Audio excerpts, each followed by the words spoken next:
Hey everybody, I'm Chad from Schimmel Woodworks. Today I'm going to make this cool little wall clock.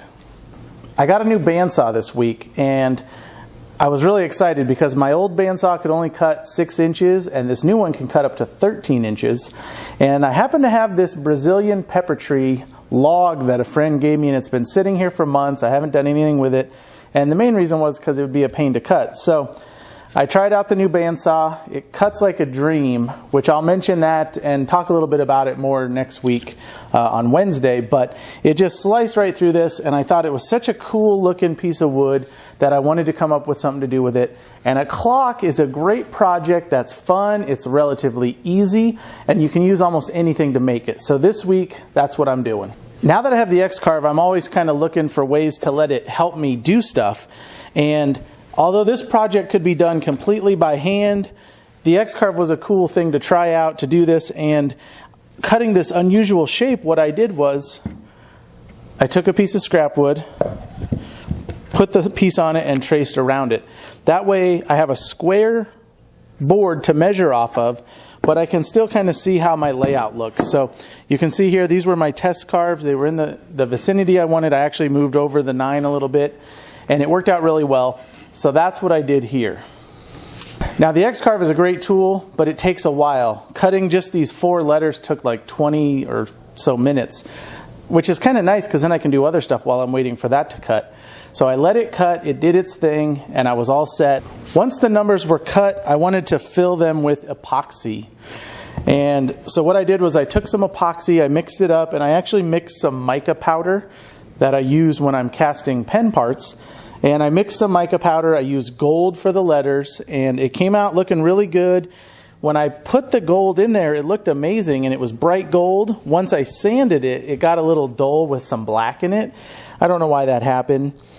But I also, because this slice had so many cracks in it from drying, I decided to mix up this copper color epoxy and put that in all the cracks. So I just kind of smeared that around into all the cracks.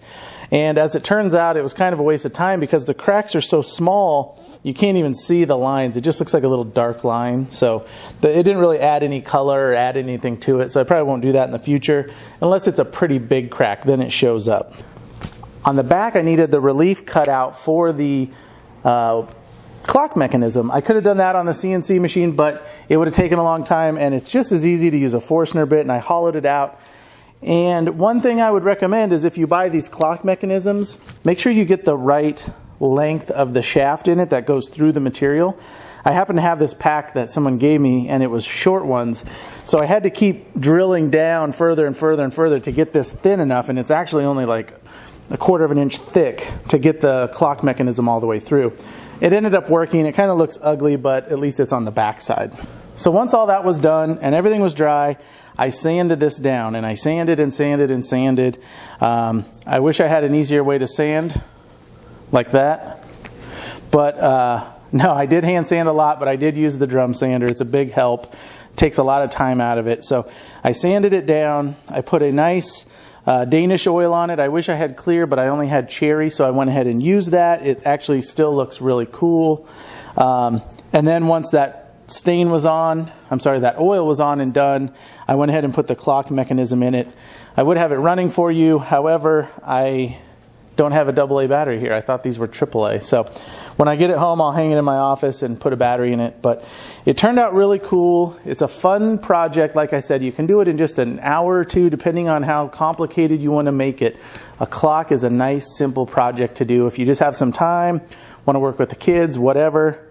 But don't fool yourself. A nice clock can sell for a hefty price. I've seen log clocks like this with a little more detail and a little more time spent on them sell for several $100s. So a project like this can actually be a very fun project that yields you some results.